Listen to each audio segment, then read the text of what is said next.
Stalonia Nigeria Limited was founded in 2013. The vision of the founding fathers was clear and unambiguous from the onset: to be a trusted partner to the stakeholders. Trust is key. The mission also is simply to deliver sustainable value through superior financial performance and operating results, whilst adhering to the highest standard of business conduct. With this touch guide, the company was set on a journey. A long journey to deliver value and at the same time ethics and good business conduct.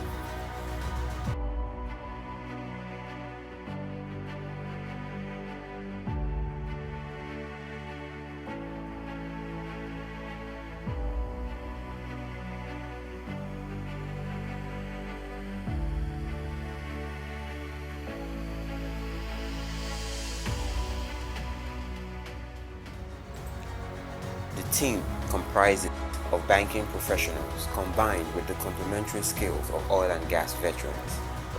A strong bonded team emerged from the two groups to redefine business landscape in Nigeria. A new dawn was about to begin. When we came in 2013, we were very new then, and we didn't really have the kind of oil and gas experience. But what we did actually was to actually team up with oil and gas veterans. But one thing you can take away was that we had a pedigree. We were in the banking industry. We left, for example, I left as group general manager in UB, one of the biggest banks in Nigeria. So our pedigree, you can take it away. We came with our character. Character is what actually defines us, which is the discipline, the prudence. So our colleagues in the banking industry could easily identify with us. They've known us very well, so the support was actually not really a difficult one for us to. After the first strategy session held in 2013, Stalonia Nigeria hit the market with a bang and with a strong determination to succeed in any murky water. In no time, energy trading began. In 2013 alone, over 200,000 metric tons of gas oil and PMS were imported. The imported products filled the storage tanks across states: Lagos, Calabar, Port Harcourt, under the throughput storage arrangement model. During this period, Stalonia Nigeria had no tank farm or terminal storage of its own and had to lease to commence business. At our early start, we did not have a tank farm. We had to complement this with quality service delivery, low-cost sales, and make sure that we were selling aggressively and come slightly cheaper so that we would be embraced in the market. In doing this, I had to get to the tank farms to be able to know the people, actually interact with them, make sure that they knew us, and make sure that they were able to get in touch with with the management of the company at all times. And so therefore, I was a hands-on person. I virtually went to the tank farm every day in order to be able to deliver on the mandate I was given at the time. Very daunting, but very interesting getting to meet all these people. And that's how we became very well known in the market, because they could reach the management. People always feel happy when they can talk to the MD. I was the executive director of sales at the time. They were very happy that they can actually reach the top, and so they patronized us very well. It was part of our strategies to get them on board with us. Business truly began. Aside the open market sales, some of the oil majors, notably Shell, Mobil Producing and Total Nigeria, welcomed the newborn baby with open arms. In 2013, I also think there's something I tried to do. We tried to also check the CEOs of multinationals in Nigeria. And interestingly, I found that Frank was actually the CEO of Total at that point. Franco and I were together at Wharton Business School.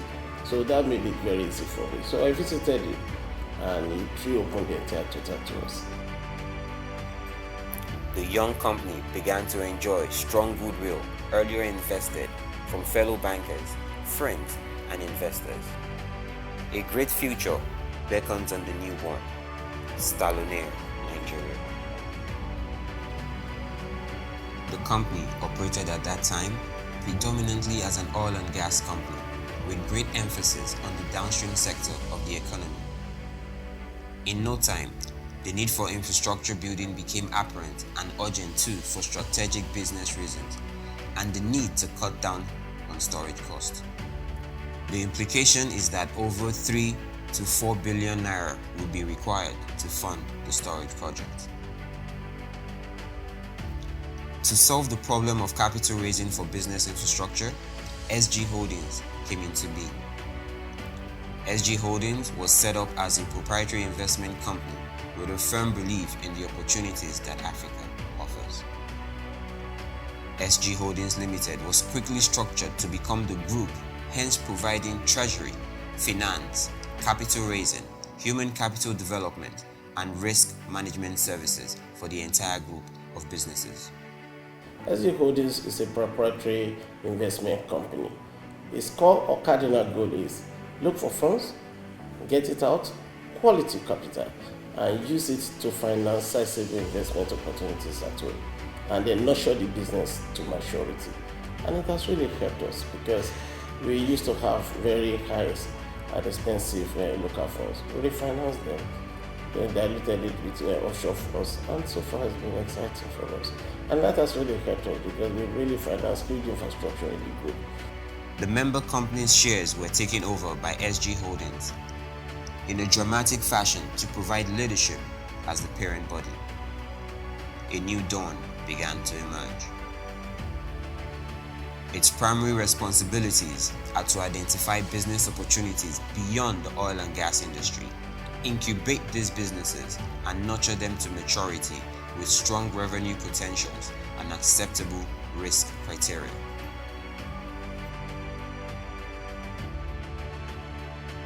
We are a very strong investment company that identifies opportunities, or some of the subsidiaries bring viable businesses to us. Such businesses are done through due diligence. We carry due diligence out on them, refer them to risk management department again to examine the risk associated with such businesses. Once the business passes the risk assessment test, such businesses are considered viable and locally or internationally, depending on what the money market in Nigeria is saying. SG Holdings Limited was also set up to engage in corporate turnarounds, offer free consulting services to group member companies, create and support new businesses, transform companies invested in and grow them into maturity to create value for the shareholders and partners. True to its responsibilities, the task of raising capital for viable businesses in the group has become less difficult. SG Holdings has raised huge quality local and offshore capital to support the group businesses. To cite an instance in the energy sector, SG Holdings raised over 3.8 billion naira in 2018 to refinance and rebuild a storage oil infrastructure in Lagos, with Stalonair Nigeria Limited as the business vehicle. As time went on, we acquired a tank farm and we became more visible in the market. It helped us become more efficient in the sense that where we did not have a say in when the other tank farms opened or closed, we had a say when we started in this one and when we closed, and we became more efficient. We started early and we closed late. We could even work weekends, making us the number one tank farm to go to. It became more exciting, bigger, and we were able to give better discounts because now we were saving money on throughput charges. It just became a better way to serve our customers once we were able to acquire the tank farm. The facility is an ultra-modern digital tank farm valued at over $20 million today. In shipping, SG Holdings invested over $25 million to acquire 2 ocean tanker vessels, MT Adebomi 1 and MT Adebomi 3, with a combined capacity of 55,000 metric tons deadweight, using Stalonia Shipping and Marine Services Limited as the operating vehicle. Not many players in the market boast of these huge assets. This strategic initiative and the power of foresight deserve commendation. Today, the group has a trading unit as well as a logistics unit and can run their transactions seamlessly. With this strategic initiative, every member company is adding value and creating wealth for stakeholders. In dredging, the group also acquired 24 inches 2 D399 cat turbocharged dredger with a distance of 1.5 kilometers and a capacity of 500 cubic per hour, coupled with a 16 inches dredger with a capacity of 300 cubic per hour. The value is over $5 million. In agriculture, the group's strategic focus is to use Stalonia Farms to partner with Hugo Commodities, a leading agro-based company based in Ghana, with SG Holdings supporting with 3 billion naira already approved for disbursement in 2021.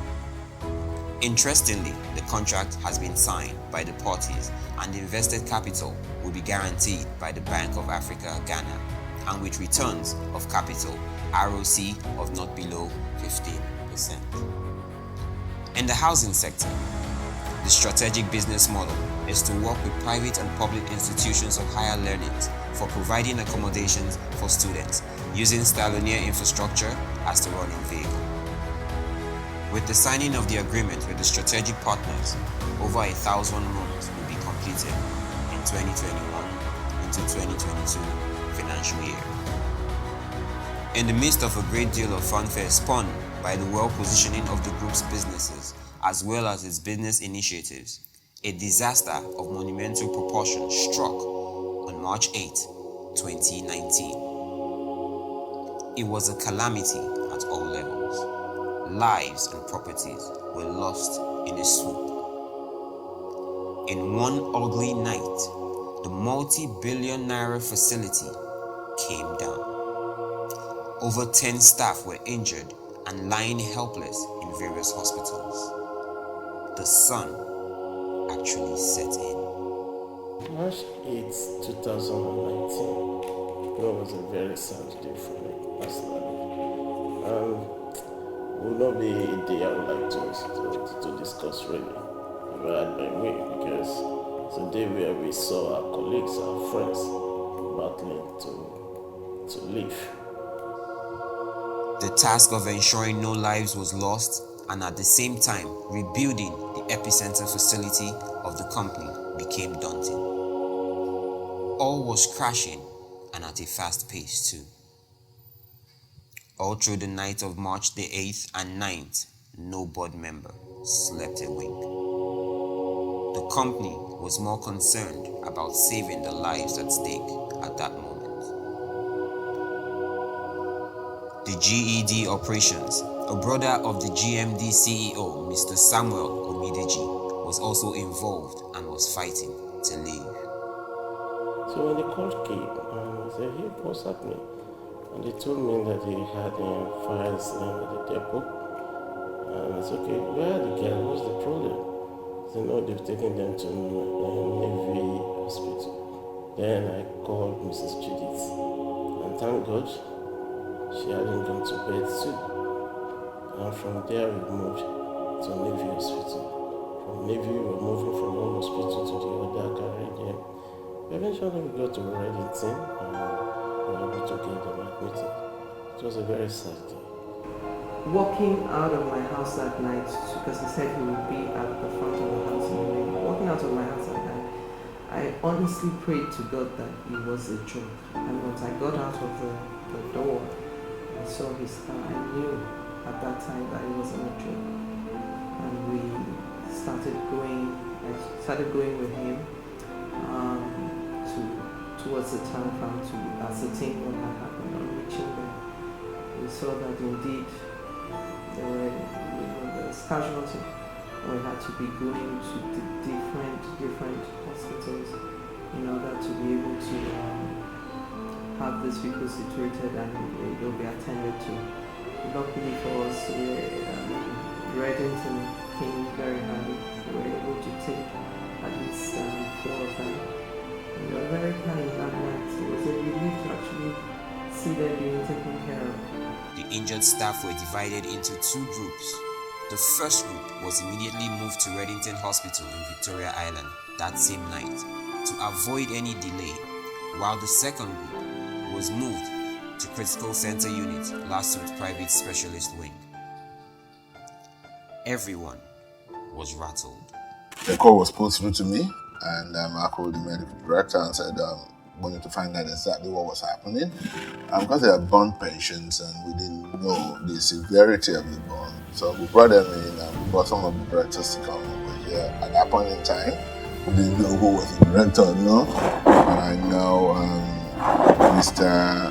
D.G. Shomoye was here and the other lady, Judith. They came before the people and the ambulance arrived. So we admitted them and went through the process of reviving, resuscitating, and keeping them alive. We did. Stabilized the 5 of them, only to find out that the severity of the burns were so bad. Even flew in some consultants from abroad on special burns cases to come and attend to the patients, and they had skin grafting done on all the 5 of them, and a whole lot of things. The whole world was locked down, And the good news was that the MD, when we finally knew who the MD was, and Shomoye and his team, they spared no expense, and it's very rare. And they were here for about 3 months. The majority, all of them were here for 3 months. But unfortunately, we lost a couple, and but there's nothing we could do. One of the key things, the lessons learned, and I remember talking to Shomoye, and I've never seen somebody cry losing the staff. And he was here, the top management were here every day religiously. The GMD CEO was rattled to the bone marrow. A warrior with high octane energy level crashed uncontrollably. The sun was actually setting in.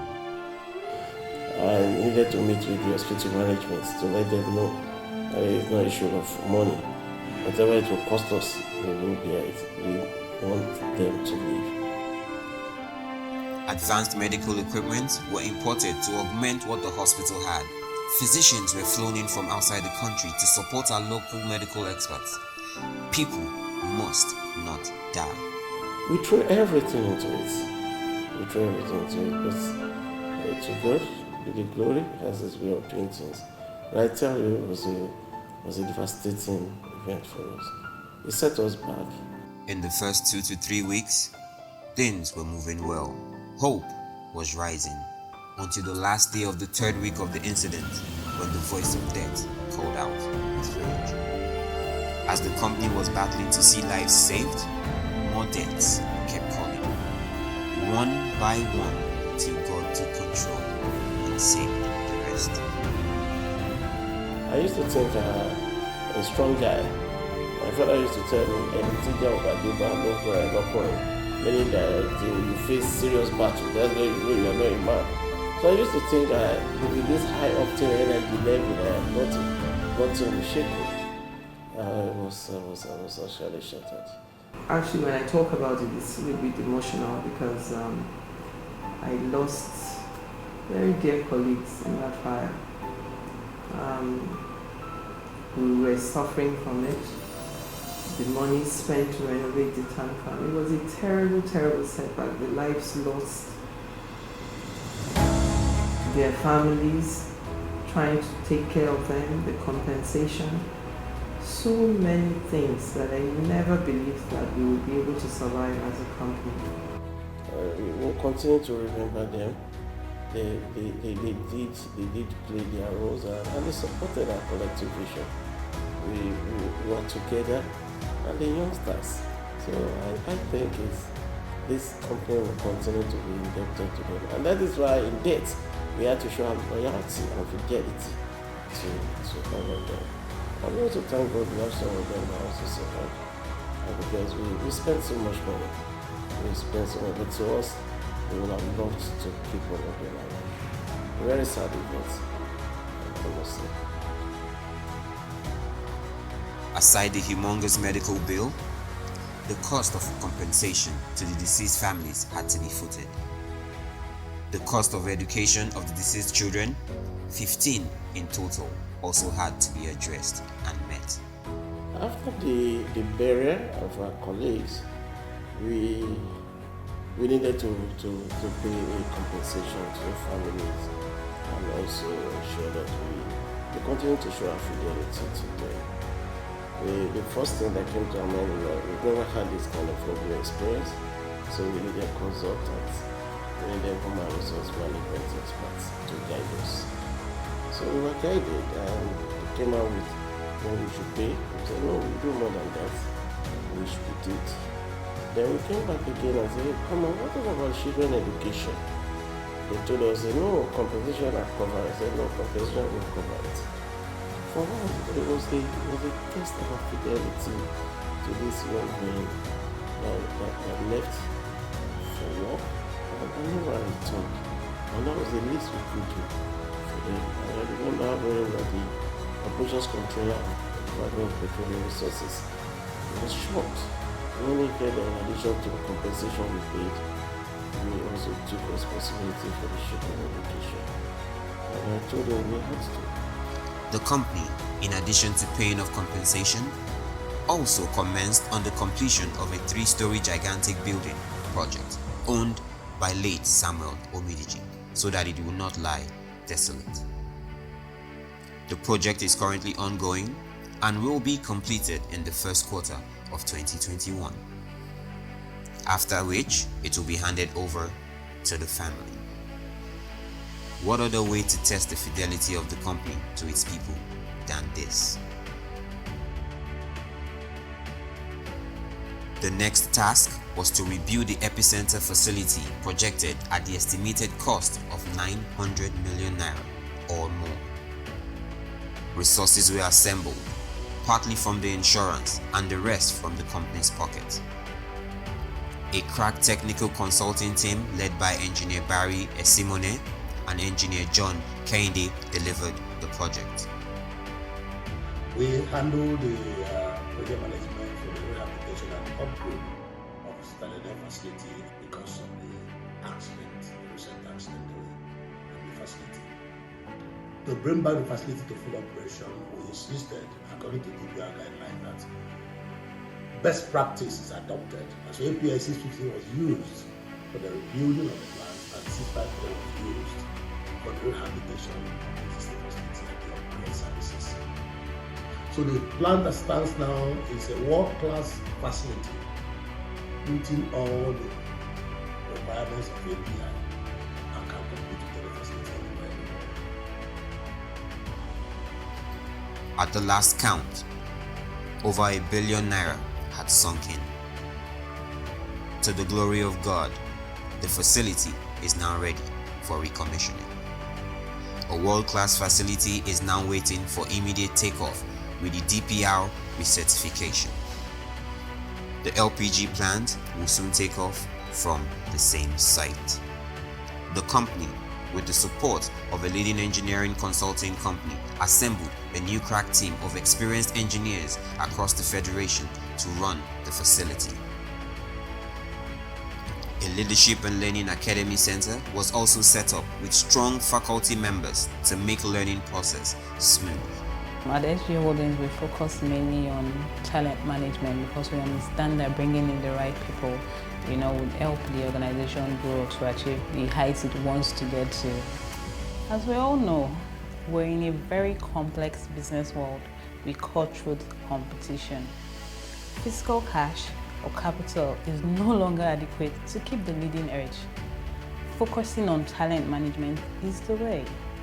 We have built talent management architectures to attract young talent on board, develop, engage, and turn them to high-performing employees for retention, as we need only quality people. We recruit the best from the best institutions across the globe, and we ensure we provide continuous training, learning and development opportunities for them. At SG Holdings also, we motivate our staff members to keep them concentrated on their jobs and optimize performance. So there's no room for mediocrity and there's no room for any laggard here. We also give back to our employees with reward and recognition. Also, we cultivate an honest career path for them. Working for SG Holdings has been a challenging but exciting experience for me, as it's been a place where you're driven towards attaining a high level of performance and excellence. The team is to midwife the training of young first-class engineering graduates recruited from various universities. The engineering consulting company will also carry out regular checks to ensure safety and engineering standards are maintained daily. No leaf must be left unturned, as it is often said, once bitten, twice shy. In addition to human capital development, the company has upgraded its risk management architectural process to an enterprise-wide type to accommodate all forms of risk that the business faces. Safety processes, HSE policies, procedures, treasury, and capital risk are being redefined across board and documented. Corporate governance issues are now of top priority going forward. A new board that will give the company an expected mileage will be inaugurated in 2021. The same also applies to external auditors, as the group intends to transit to international audit firm from next year. This will enable the stakeholders to respect the financials more, with a new beginning indeed. Now, with the recovery process running well, the old horse is back on its feet. SG Holdings is back with major ambitious projects for 2021 and 2022. The holding company has commissioned the leading international consulting firm to conduct due diligence into various projects for the year 2021 to 2022. Firstly, in the energy sector, the group will deepen the business with the funding of the construction of an LPG plant and 100 approved filling stations across the country. The two projects would cost over $30 million. Also, SG Holdings is also currently conducting due diligence to explore business opportunities in the financial sector of the economy in Nigeria and Ghana. For 2021, I think that is going to be a great year for us, because the SG Holdings actually has audacious projects. So one of the projects they are looking at is to explore the financial sector of the Nigerian economy, and by actually seeking a bank license. And it's going to happen. As I speak to you now, we've set up a team that is working on that project. We believe in the team, we know the capacity. We call that project to open. SG Holdings has proven to be a different species with a rare milk of kindness. With the trauma of saving lives, spending a fortune to keep the facility back on track, and almost starting afresh all over again, the company is still touching lives. On CSR, for me, I think helping the poor, the rich, something that should come to us naturally. And if you look at our history, we really realize very well that we are alive today because God has been awesome to us. SG Holdings Foundation was set up with the project director, Dr. Femi Akimbile, the CEO of the foundation. The primary role of the foundation is to help the weak and bring hope to them using various means. In addition, the foundation has also supported vulnerable individuals neglected by the government. The company has done extensive charity works in various areas, such as health, education, and religion.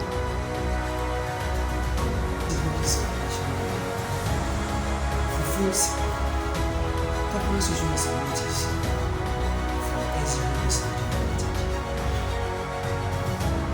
These are the areas of education, spiritual, medical, and general social services. In education, the annual Ogun State Quiz Competition is being organized and sponsored by SG Holdings Foundation. All secondary schools in Ogun State participate in the annual event, with the best 6 students in both junior and secondary categories going home with cash awards running into millions of naira. The school with the overall best students enjoys physical infrastructure.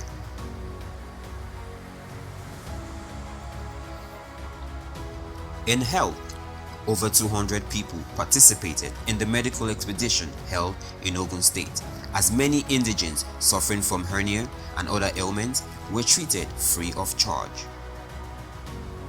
It was a medical carnival of sorts, with the assemblage of medical practitioners conducting surgical procedures on a large scale in one day. This project was in conjunction with the Rotary Club of Abeokuta. It was a huge relief to see these weak people, as new lives were created for them by the foundation.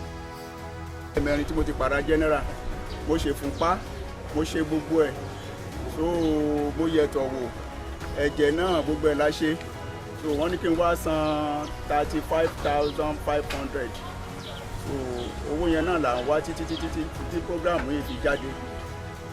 Àbí wọ́n ṣe operation yẹn fún mi ní ọ̀fẹ́ láì gba kọ́bọ̀. Dúpẹ́ lọ́wọ́ wọn, wọ́n ṣe gan-an. In the area of health, the foundation also partnered with late Mrs. Ibiduni Igodalo's foundation in supporting the IVF in vitro fertilization project with 5 million naira. SG Foundation also cares for the community by making sure they worship God in a conducive environment. The ongoing twin construction of late Reverend Bode Farombi Memorial Anglican Church and the Priest Vicarage can testify to this. Upon completion, the church will be furnished in a turnkey project arrangement and handed over to the Anglican Communion.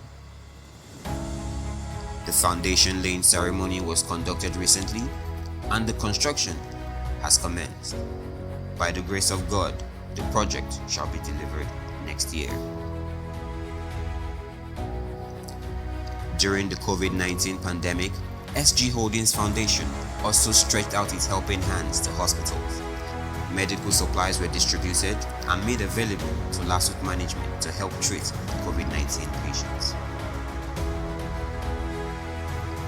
The SG Foundation did not stop here. They also ensure that pupils and students are learning in a conducive atmosphere, with special emphasis on primary schools that the government had long abandoned. The foundation embarked on several projects in ALG Primary School Abeokuta to touch the lives of the innocent children by constructing new blocks of classrooms, borehole for pipe-borne water, toilet facilities, electricity, generators, amongst others. Although this has cost a fortune, the core objective is to keep the greater tomorrow happy. Letters of appreciation have started flowing from the community members, associations, and even the government. The kids were not left out in the euphoria.